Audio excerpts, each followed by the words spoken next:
Sa taas ng footbridge na ito sa Quezon City, isang batang babae ang matyagang nagsusulat at nag-aaral habang suot ang kanyang uniforme. Habang sa tulay ako, susulat po. Inihintay ko para magbigay mga tao. Barya po. Para may pambaon din ulit. Binibigyan ko yung mga kapatid ko. Alam ko po na wala kaming pera. Kahit wala po, nag-aaral pa rin para po makatapos ako. Dahil naka-uniforme, takaw pansin ang pagpwesto ng bata sa tulay para mag-aral. Pero sa pag-usisa namin, may mga natuklasan kaming hindi pangkaraniwan sa batang tulad niya.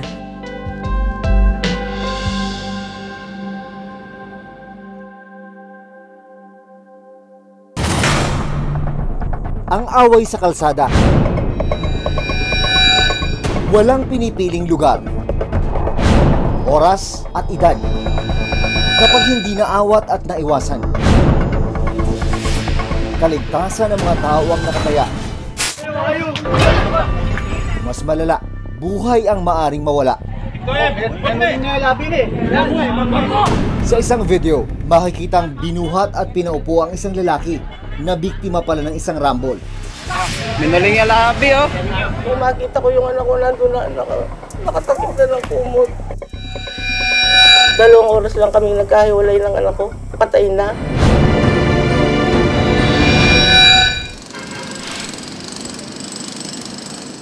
Sa footbridge na ito, araw-araw makikita ang 8 taong gulang na si Mika, hindi niya tunay na pangalan. Ito ang nagsisilbi niyang tambayan pagkagaling sa eskwelahan.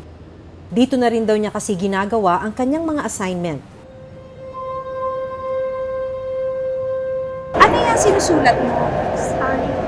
Ganda naman ang sulat mo, ha? Anong homework daw? Ano yung kailangan mo daw gawin?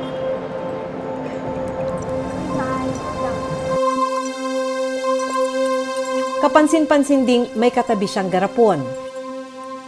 Ilang sandali pa, ilang tao ang naghulog dito ng barya.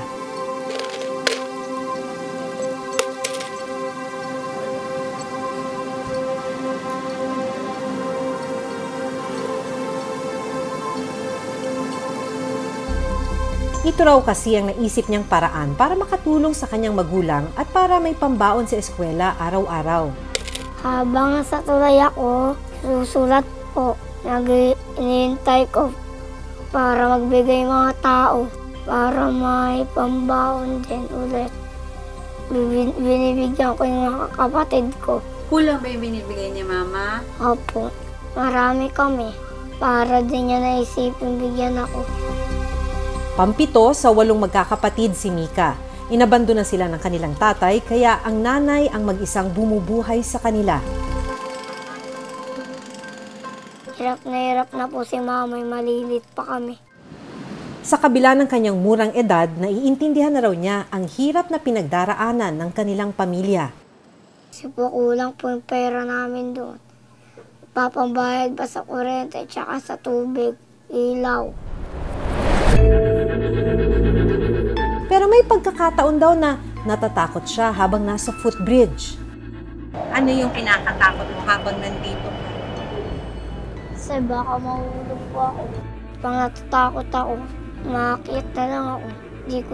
Tinitaste ko na lang takot ko para makapwesto na ako doon. Sa ibaba ng footbridge, nakapwesto ang maliit na tindahan ni Mika. Dito ko naabutan ang kanyang inang si Grace, hindi niya rin tunay na pangalan. So to, diskarte na lang po yung Opo. Kasi ang tatay ko sila hindi po nagbibigay eh. Kahit anong gawin ko pong, kahit lumapit na po ako sa DSWD, sa barangay, hindi po nagbibigay ng sustento eh.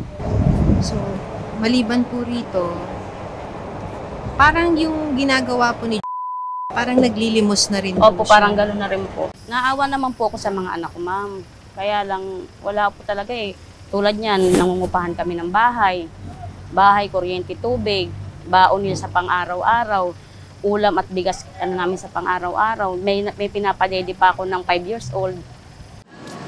Kasama raw ni Grace si Mika sa pagtitinda pagkagaling nila sa eskwelahan. Masaya naman po ko, mama, pag nakakatulong ako sa iyo kasi hindi naman nagbibigay si papa ni ate ng sustento, tsaka yung tatay ko. Sabi niya, ayan nyo ma, pag ako nakatapos ma, hindi na po kayo maghihirap, pipilitin ko makatulong sa inyo ma. At nang minsang kinailangang gumawa ng assignment ng bata, dito siya sa itaas ng footbridge pumuesto. Sabi ko, nak, bakit sa bahay hindi mo gawin yung assignment mo? Mama, doon na lang po sa overpass para may maawa po sa akin. May magbigay po sa akin ng, ng barya, kahit barya lang po. Sabi ko, pwede ka naman nak magtinda ng sampagita. Sagot niya, ayoko po ma, kasi nabubulukan po ko lang bumibili. Hanggang sa ang simpleng paggawa ng assignment ng bata, naging isang diskarte para makaipon ng barya. May nangyari na ho ba sa kanya doon na delikado? Isang beses po nung hinabol siya nung guardian na ang bilis ng pagkatakbo niya, buti ka muna, hawakan siya nung matanda na lalaki na. Kasi paghakbang niya na hindi niya nakaligtaan niya yung isang pagulong, pero naano agad siya na hawakan. Masakit raw para sa kanya ang ginagawang ito ng anak. Kung mayroon lang naman po tumutulong sa akin na kahit malang isa sa mga tatay nila, wala naman po sa problema ko. Kaya lang po yung sabi ko nga po ang tagal ko naging solo parent o kaya purpose na lang sana, kahit yun na lang sana. Hindi na siguro mapapadpad mga anak ko dito. Kasi naranasan ko na tumira dito ng mahigit 1 taon sa kalsada kasama ko mga anak ko. Nag-ipon ako ng pera, tiniis namin yung hindi kami gumastos. Kinakailan po namin yung mga bigay ng mga tao. Alas 9 na ng gabi pero si Mika umaasa na madaragdagan pa ang mga baryang maiipon mula sa panlilimos. Ito raw kasi ang ipambabaon nilang magkakapatid sa eskwela kinabukasan. Mula Quezon City, biyahe pa sina Mika ng higit 2 oras pauwi ng Montalban, Rizal. Biyahe na kayo ni nanay, gabi na eh. Pauwi kayo ng Montalban. Nakakarating kayo doon mga alas 11 na. O kaya alas 12, 10. Nakakapag-aral ka ba pagdating mo ron? Opo. Pagkakain, tulog ba agad? Para magising ako ng maaga. Gaano kaaga ka nagigising? 5. 5 a.m. So ilang oras lang tulog mo? Kunti lang. At saka gigising na agad ako. Masakit po. Lalo pag gabi, uuwi po kami. Lalo sa gabi, matutulog ako. Pinagmamasdan ko sila. Kinabukasan, maagang naghanda sina Mika at ang kanyang nakababatang kapatid na si Angel, hindi niya rin tunay na pangalan, sa pagpasok sa eskwela. Ito, yung palda niya po, 2 lang din. Isa yung kabibili ko lang sa Divisoria, yung isa luma-luma na. Pardible po, para po maging po. Kasi pag wala pong pardible, nalulubag po, nahuhulog. Yung isa naman masikip yung palda. Kailangan din ng pardible. Oh, dali. Tin, baon mo. Dali na. O, isuot mo yung ID mo. Kasi hindi ka papapasukin ng gwardiya pag wala kang ID.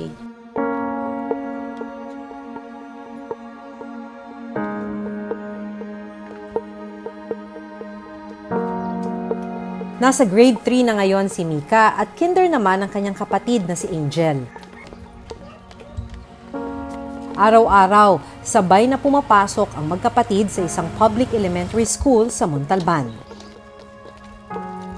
Araw-araw po, naglalakad.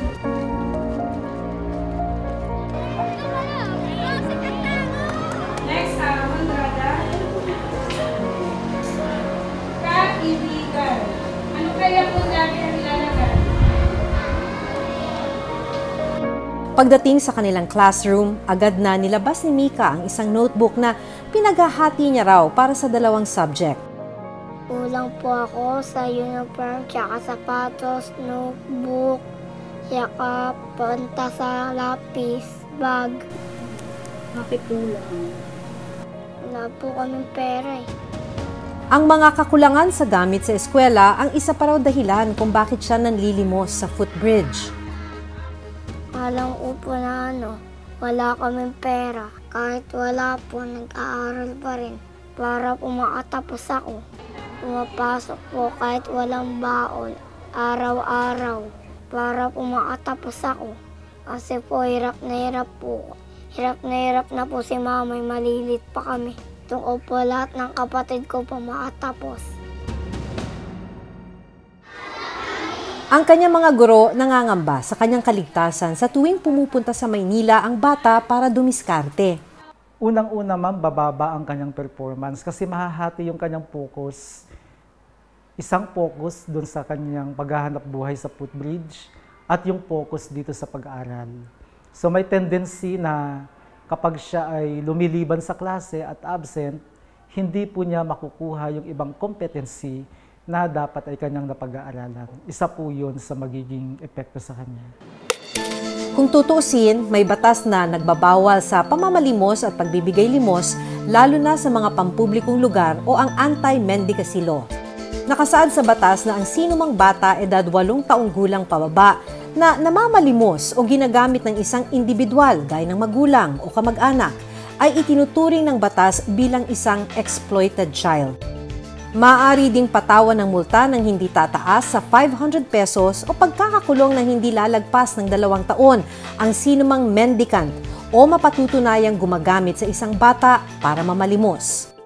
The real objective of the law is to make sure na yung ating mga kababayan, regardless of your status, ay wag gawing lugar ng hanap buhay, paninirahan, yung kalsada for their own safety. And yun ho yung paramount natin. Pero may mas malalim na ugat kung bakit ito ginagawa ng mga tulad ni Mika. Dahil kung hindi sila hirap at kung may pagkain lang sa araw-araw, hindi naman daw sila manlilimos. Maaaring ito yung nakita ng mother as a way para to survive. Kasi we know na pag merong problema sa pag-meet ng basic necessities, basic needs like food. Kung may pinag-aralan lang ako, o kaya may natapos ako kahit ano lang, hindi sana sila magkakaganyan eh. Kaya nga sinisikap ko, ma'am, hindi man ako nakapagtapos ng pag-aaral, ginagapan ko mga anak ko sa pag-aaral, makatapos sila kahit isa man lang sa kanila. Masayang-masaya na ako na hindi nila danasin yung dinanas ko. We work hand in hand with the LGU para po alalayan yung ating mga kababayan na nasa lansangan. Sa long-term solution po, ang lagi pong kaakibat dyan, yung ating pong mga Sustainable Livelihood Program. Bibigyan ng mga livelihood grant, livelihood assistance, skills training, binibigay din po ng DSWD yan. Nito lang Huwebes, kinausap ng social worker si Grace at si Mika. Dito ipinaliwanag sa kanila na kailangang matigil na ang pamamalimos ni Mika para na rin sa seguridad at kaligtasan ng bata. Nagbigay rin ng Department of Social Welfare Development o DSWD ng financial assistance at educational assistance para kay Mika. The bottom line dito ay ayaw po natin yung bata ay mapahamak sa kalsada. Pangalawa, ayaw po natin na yung pag-aaral ng bata ay sabihin natin makompromise because of itong enterprising activity na ito na hindi pinapayagan ng gobyerno. Bago kami umalis, ilang school supplies, bagong uniform at school bags ang ibinigay namin kay Mika at sa iba pa niyang kapatid.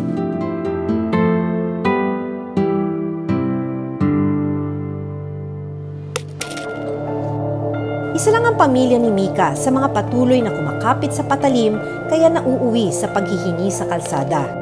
Bawal man ito sa mata ng batas, dapat bigyang pansin ang ugat nito, ang kahirapan. Dahil hanggat hindi ito nasosolusyonan, patuloy pa rin silang babalik sa lansangan. Ako si Maki Pulido at ito ang Reporter's Notebook.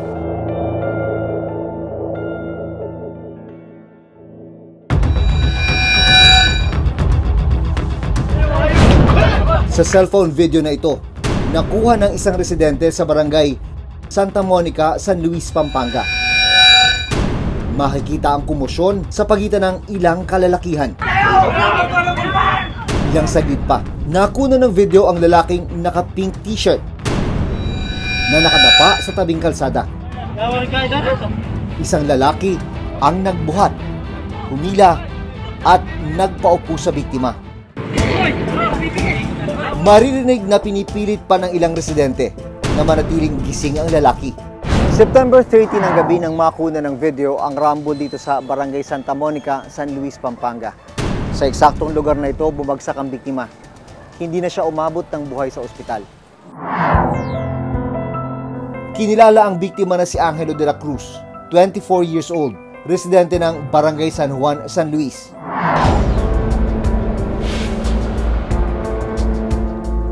Natunto ng Reporter's Notebook ang pamilya ni Angelo. Kwento ng kanyang inang si Maria de la Cruz.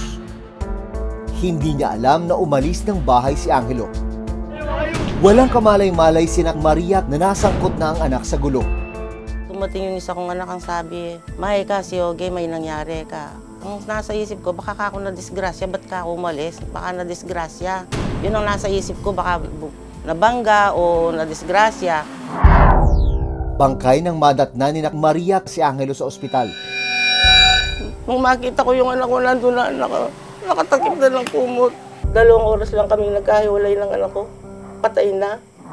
Sa inilabas na resulta ng medico legal ng Pampanga Provincial Forensic Unit ng PNP, blunt traumatic injury to the head o matinding tama sa ulo ang naging dahilan ng pagkamatay ni Angelo. Ganun pala yung kinamatay niya, yung binugbog siya. Hindi ko alam kung sino ang bumugbog, kung ano. Hindi ko alam, wala akong alam. Pinuntahan ng Reporter's Notebook ang lugar kung saan nangyari ang kaguluhan na kinasangkutan ni Angelo. Nakausap namin si Erlinda Santos Sagon, may-ari ng grocery store na nakasaksi sa komosyon. Yung naka-jersey, dito siya nahiga, dito. Banat na ng banat sa kanilang ganyan, suntok ng suntok. Ilang bata yun. Ngayon, may sipa, may tadyak. Si Erlinda rin ang tumawag sa mga pulis para i-report ang insidente. Naisip ko agad, alang makakasolusyon sa rambulan, hindi pulis. Sa tulong ng barangay, nalaman naming may 2 anggulo ng CCTV video na may kaugnayan sa nangyaring krimen. Sa isang anggulo, bandang alas 8 ng gabi, nakunan ang pagtutulak ni Angelo at 2 pang kasama sa isang tricycle. Segundo lang ang pagitan, makikita ang pagsunod ng isang nagmamadaling tricycle, sakay ang ilang kalalakihan. Na agad bumaba at sumugod kina Angelo. Sa isa pang anggulo, nahagip ang rambulan ng 2 grupo. Pinilit pang manlaban ni Angelo sa mga umatake sa kanila. Mula sa pinangyarihan ng rambulan, 1 bloke lang ang layo ng tanggapan ng Barangay Santa Monica. Kaya nakapagtataka na wala agad rumisponde sa insidente. Base sa investigasyon, lagpas alas 8 na ng gabi nang dumating ang mga tauhan ng barangay. Nakausap ko ang ilang barangay tanod. Bakit nagkataon na walang... Opo sir, nung naka-duty po kami, biglang umana po yung panahon, yung biglang kumidlat at saka kumulog, malakas. Siguro po, bandang... Umalis po kayo patungo saan? Pauwi na po sa bahay. Umuwi na muna kayo. Talagang ang ano kasi masama po panahon? Opo, ang ano namin po, hanggang alas 10 kami po dyan, past 10. Napaaga kayo na uwi? Oo, napaaga po kami umuwi. Hindi naman po namin alam na... May nangyayaring gano'n, ano? Aminado ang barangay na may pagkukulang sa kanilang panig. Kung naka-duty po kami, kung inabutan po kami, malayo pong mangyayari, doon pa mahaharang namin. Samantala, sa report na inilabas ng San Luis Municipal Police Station, alas 11 na ng gabi nang ipinarating sa kanilang tanggapan ang nangyaring riot sa lugar. 7 ang natukoy na suspect ng mga pulis, kabilang ang 4 na menor de edad. Kasalukuyang nakakulong sa kanilang himpilan ang 3 iba pa. Under preliminary investigation na po, naisampa na po sa Office of the Provincial Prosecutor yung charges na homicide and physical injuries laban sa 7 suspects. 1:30 PM noong October 1, isang insidente naman ng pananaksak ang nakuna ng CCTV video sa barangay Mitla proper sa Porac, Pampanga. Sa video, makikita ang ilang lalaki na naglalaro sa basketball court.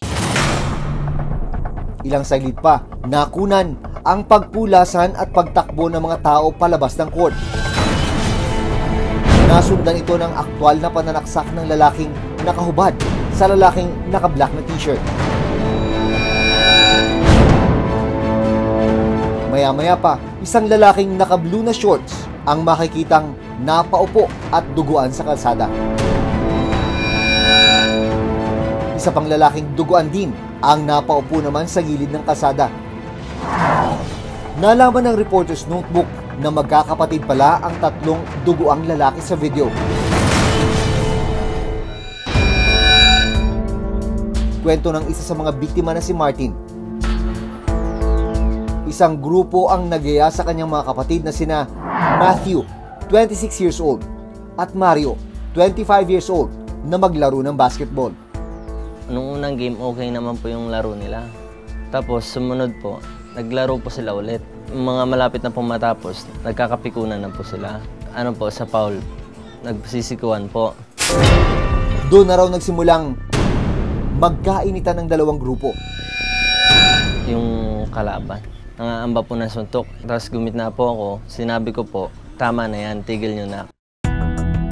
Sa CCTV video, nakunan pa ang pagkuha ng isa sa mga sospek ng kutsilyo sa isang nakaparadang motorsiklo. Nakita ko yung kuya ko, inahabol nila. Bumalik ulit ako. Kumuha po ako ng bato. Nakita ko yung kuya ko, inahabol nila. Bumalik ulit ako. Kumuha po ako ng bato.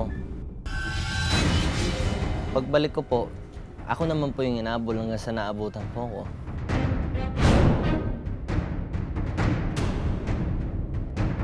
Matapos ang pananaksak, mismong ang mga magulang nina Martin ang nagsugod sa kanilang magkakapatid sa ospital. Tinawag po ako ng apo ko. Sabi niya, Lola, si Papa duguan. Doon na po kami tumayo at tumakbo na agad lahat sa labas. Dead on arrival nang makarating sa ospital sina Matthew at Mario. Nalagay naman sa kritikal ang buhay ni Martin. Masakit, pero tinibayan ko yung loob ko. Kasi may mga anak pa ako, may mga apo ako. Buntis pa yung manugang ko. Sa dami ng tinamong sugat sa katawan ni Martin, himala na nakaligtas siya. Dalawa pong saksak. Dito po. Magkatabi po yan. Yung isa po sa buto, yung isa medyo malalim po. Tapos dito po sa likod. 5 po daw. 200 meters ang layo ng basketball court sa Barangay Hall. Sa CCTV video, makikitang makalipas ang 4 na minuto. Agad na nakaresponde ang barangay sa nangyayaring gulo. Nung pong inabol na, inhanap na namin yung sumaksak, hindi na namin nakita. Sinamahan po kami ng mga pulis, pinuntahan namin sa dating tinatrabaho niya, wala na po. Sa spot report na ibinigay sa amin ng Porac Municipal Police Station, alas 4 ng hapon, nang naiparating sa kanila ang nangyari. Sa investigasyon ng mga pulis, nalaman nilang mag-ama ang suspect sa pananaksakin ng Martin. Trabado po sila sa paggawa ng hollow blocks. Tubo po sila ng Catanduanes, Bicol. Sinampan namin kaso is double murder at saka prostrated murder. Kung tutusin, malaki ang responsibilidad ng barangay at mga pulis kung may mangyaring gulo at krimen sa nasasakupan nilang lugar. Ang mga barangay ay dapat active, dapat 24/7 nga sila pati kapulisan, na hindi dapat nadidelay yung pagresponde sapagkat yung pong mga ganyan ay emergency. Ang problema, may mga pagkakataong hindi sila agad nakakaresponde sa ilang insidente. The effectiveness of their response may be lacking, no? And also capacity. Ang peacekeeping at the community level, that's not an easy thing to do, no? That requires expertise also. Para maiwasan ang tulad ng nangyari sa San Luis at Porac, Pampanga, may paalala ang Department of Interior and Local Government o DILG sa publiko at mga otoridad. Kung napatunayan na meron ngang neglect, yung mga tanod, mga official, ay pwede pong maging administrative case yun. Mag-endorse lang po sila ng complaint dito sa yung mga tao na affected. No? They're welcome to send their complaint dito sa DILG. Hindi maiiwasan ang pikunan at gulo sa kalsada. Pero may paraan para mapanatiling ligtas at maprotektahan ang buhay ng publiko.